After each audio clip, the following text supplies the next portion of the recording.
So, this December or November, depending on when it debuted 25 years ago, will be the 25th anniversary of the Sonic Christmas Blast Holiday Animated Special. Now, a little bit of trivia on this, and I'm sure Jacob Berkeley is going to talk about this in the complete history guide of Sonic Sat AM, the Sonic the Hedgehog book he's working on. But a bit of trivia. The original title, I should say, of the special was supposed to be called Sonic Extremely Christmas. Unfortunately, that had to be changed due to the fact that the game it was supposed to be tied into got canceled. That game, of course, being Sonic Extreme. And, there's a lot of reasoning as to why it got canceled. From depending on who you talk to and what information you find online. But basically, long story short, Sonic Extreme was actually supposed to be the first Sonic game on any Sega platform to feature the Freedom Fighters officially. That being Sally, Bunny, Rotor, Antoine, most of the gang that you know of from the Sat AM cartoon and the Archie comics at that time. That was the plan, from what I understand. Although they tried to do that previously with kind of a platform-like scenario, RPG platform scenario, by the same people that worked on the Comic Zone game, that also appeared on the Sega Genesis. But Sonic Extreme was supposed to be basically the first game with the characters on any Sega platform, that people can play. And it was actually going to debut on the Sega Saturn. It was going to be one of the primary titles for the Sega Saturn. Like I said, though, unfortunately, it got scrapped, and instead Sonic 3D Blast came into being on the Saturn, on the CD, on the Genesis, and even the Game Gear, and even the Tiger Electronics. However, the special was still a go. They just had to rename it to basically promote Sonic 3D Blast instead of Sonic Extreme. Thus, it was redubbed Sonic Christmas Blast. But what was unique about Sonic's Christmas Blast is it was the first and only time on screen, although we'd seen it in the comics previously.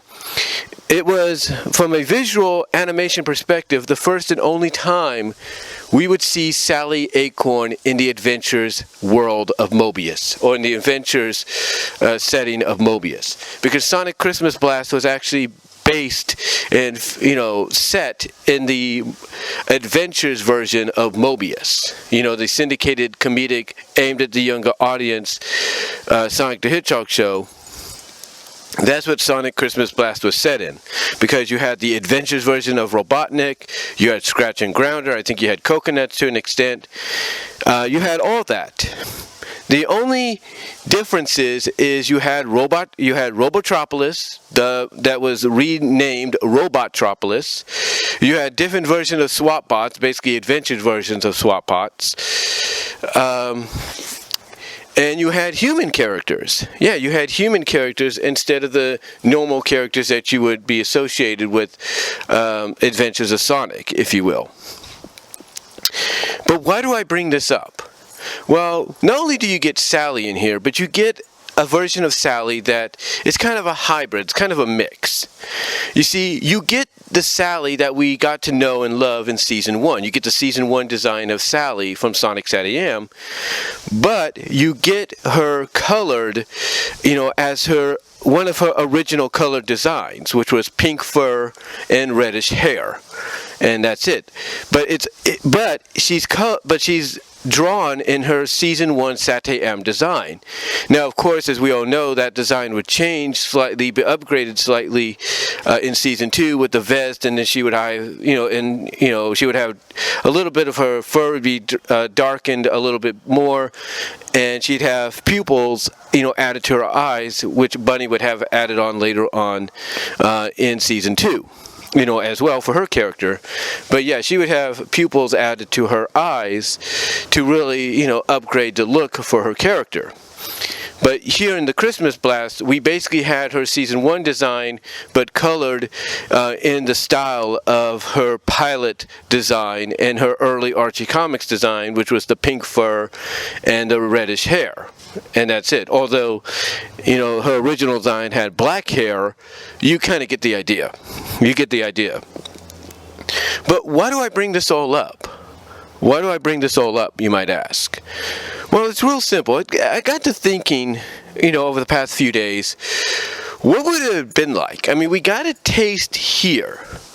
We got a taste here in Sonic Christmas Blast. We got a taste for at least, I would say, 18 issues in the early days of the comic, basically the beginnings of the comic, of what it would be like, if both versions of the Sonic cartoons were merged together. But still, it made me wonder. What would it have been like had they actually gone the direction of doing the adventure setting with the characters? What would it be like? What would we get? Well, we know with the adventure setting, it was, like I said, very Tex Avery, Looney Tune-like style animation and gags and all that. And, it worked for what it was. There were some funny moments, and everything. There were some funny moments. And like I said, it worked for what it was. But what would have happened if you incorporated the Freedom Fighters? I mean, I'll tell you this honestly. When I would watch some episodes of Adventures when it first came out, when I would catch it, because, sometimes, I'll be honest, there was not really much going on, and I figured, what, I'm giving Satyam a chance, I'll give Adventures a chance, see what, see why it's so popular and everything. So, anytime I would watch an episode here and there, a part of me would always be like, man, are we going to, a part of me, I should say, would always be asking whether or not we would be seeing Sally show up, or the Freedom Fighters show up in some capacity, since, this version of Sonic, the Sonic cartoon, was airing at the time the early days of the comics were still going on. So it made me wonder, it made me curious. Now, unfortunately, we didn't get to see the Freedom Fighters in any of the adventure episodes. The only time we saw them was Sonic Sat AM, which a lot of people have agreed was the better fit for them. But now that, you get, the special that came out, 2-3 years after the original run for Adventures, and this special has Sally in it, even though she has a non-speaking role, it still makes you wonder, still makes you curious as to what would have happened. How would, the characters interact here? Now, like I said, the way the setting went is, it was very comedic. It was very Tex Avery, Looney Tune-like. So you have to wonder how Tex Avery-like and Looney Tune-like the characters of Sally, Bunny, Antoine, and Rhoda would have gotten or portrayed had they been part of the Adventures crew as originally first planned. Well, honestly, in my opinion, I think it would have been a unique take on them, I'll be honest. I mean, if what we got in the comics at times were any example of what, they could bring to the table from a comedic standpoint, and then what we kind of got somewhat in Season 2 was a bit of an example of what we could get from a comedic standpoint when it comes to the characters, then I can only imagine how far they could have gone with the characters, had they originally been part of Adventures. I mean, think about it. Think about it this way. Adventures, like I said, had that Tex Avery Looney Tunes style to it. So obviously you had, the potential for characters to, do zany wild outtakes, like their eyes bulging out of their heads, being flattened like a square or a circle, whatever the case may be. Basically a lot of wild outtakes, or wild takes, if you will, including the lustful milk gag. And I know I bring that up a lot when I talk about things like this, but it's true. That's one of the wild take gags out there, is that, lustful milk gag of male or female characters melting, if you will. So, it makes you wonder, how the characters would have been portrayed. Like, who would have been the ones to do the most, eyes popping out of their heads gag? Who would have been the ones to basically get flattened the most by something dropping on them, or a steamroller accidentally running over them, or, a bunch of people running over them, and, they're nothing but flat on the ground. Or in this case, from a romantic standpoint, who would do the lustful melt? Well, I think, honestly, when it comes to the eyes coming out of the heads and all that, and the zany and being flattened on the ground by being ran over or something dropped on them or whatever, I think the likes of Rotor and Antoine and Sonic, I think, would have been in that category of the wild takes and everything. Being, flattened and all that. I think they would have been in that category. I think Sally and Bunny and Tails would have been in the more wild takes of the eyes popping out of the heads and all that, and when they're in shock and seeing something or whatever. I think they would have been like that. Sonic and Antoine and Rotor as well, but I think more along the lines of Sally and Bunny would have been, along with Tails, would have been more of the kind that, when they see something, the eyes just bulge out of the heads and everything and then pop back in or go back in afterwards. So I think basically when it comes to, like I said, being flattened by something or ran over by people and just flattened and laying on the ground, I think, like I said, Sonic, Rotor, and Antoine would have been in that category. And then the wild take of the eyes popping out of the heads and all that, or the jaws dropping to the ground, I think that would have been in line more with Sally, Buddy, and Tails. But then we get to the lustful melt gag. Who would have had that? And I think, honestly, this is what I think would have happened. I think, of course, you have to have, Antoine probably do it, out of being flirted with by, maybe Bunny or Sally to try to get him to do something that they know he wouldn't normally do, but, just to get him to finally show a backbone, which he doesn't have, which, in the early portions of the comic and the cartoon, he never really had. I could see them flirting with him to the point that would cause him to do the lustful melt and then be like, okay, I'll do it kind of deal, and then pop back up, or have somebody scoop him up and pour him back out or whatever, just to finally have him go and do it, or whatever the case may be. I could see him doing it. I could see Sonic to an extent doing it, but honestly, I could see Sally doing it as well. I could see Sally and Bunny doing it too. And the way Adventures was set up at times, I could see it happening. I could see, an episode where it's very similar to maybe what, Popeye did with Olive Oil in the Palais Vaudoux episode, one of the last theatrical episodes, shorts they did, I should say, for theaters.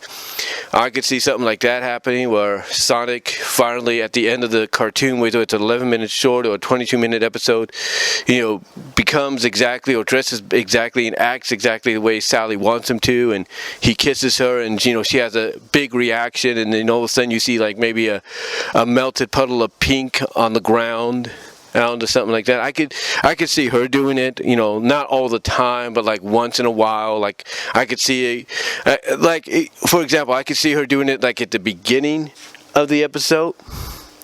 I can see her doing it at the beginning of the episode, and I could see her doing it. Not the beginning of the episode, but I could see her doing it at the beginning of the series, like in the first 10 to 15 episodes.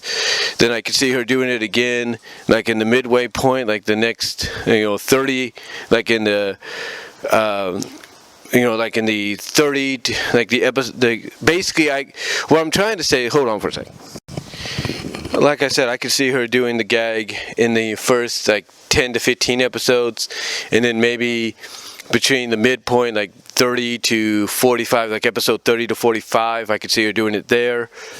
And then maybe I could see her doing it between episodes 50 and 15, episodes 50 and 65, I should say. I could see Sally doing the gag maybe 3 times in the series, but once every 15 episodes or so have passed. Like the first 15, I could see her doing it in, and then you wait for 15 more episodes, and then maybe episodes 30 to 45, I could see it, and then wait another 5 or so episodes, 5 or 10 episodes, and then I could see her doing it again.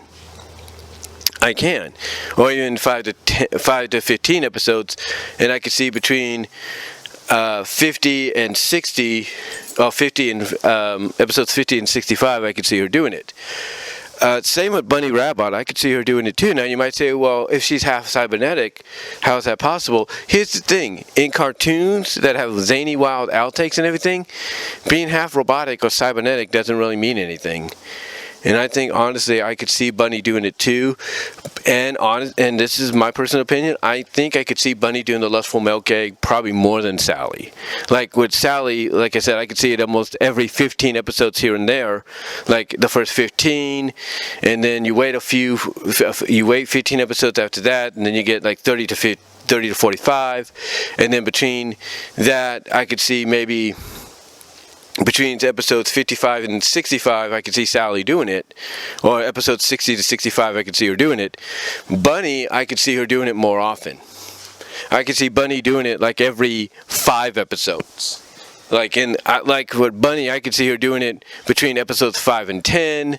I could see her doing it between episodes 15 and 20, 25 and 30, 35 and 40, 45 and 50, and 55 and 60. I could see her doing it. Because I think if you have Sally do the gag, you want Sally to be one of the last characters to do it before the show ends. But yeah, in my personal opinion, the lustful milk gag, I think for the girls would have been done that way, and I think Antoine, once in a while, when the story would call for it, would do it as well. Like maybe the girls want to convince him to do something, and he doesn't want to do it, and they have to flirt with him to do it, and there you go, end of discussion. But in my personal opinion, I think that's how the characters would have been portrayed in the adventure setting had one of the original ideas to put them in that scenario would have came to pass. That's just my opinion. But what do you guys think? Do you think that's what would have happened with the characters? Do you think those gags would have been portrayed by them in the way I've pointed out? Had they been part of the adventure setting as originally planned? What do you think? How do you feel about that? Or do you think maybe keeping them, in Sat AM was the best example or the best usage of them besides, the comics as well? What do you guys think? Let me know down below. Comment if you like in the live. Comment down. Let me know. What I'm trying to say is let me know down below in the comment section as well as in the live chat during the premiere. Like the video. Check me out at patreon.com at BW Roses, as well as BW Roses on Vimeo, as well as check me out at BW Roses discussions on all your favorite audio podcast locations except for Pandora. Also check out my Teespring store. I think you will like it, especially if you're a Sally fan. There's some Riley for Sally stuff there you could check out. But until next time, guys, God bless. Take care. Again, let me know what your thoughts are. Do you agree with what I had to say and how the Freedom Fighters may have been portrayed in the show and how certain gags would have been associated with them and in certain ways? What are your thoughts? Let me know down below in the live chat during the premiere, and I will talk to y'all later.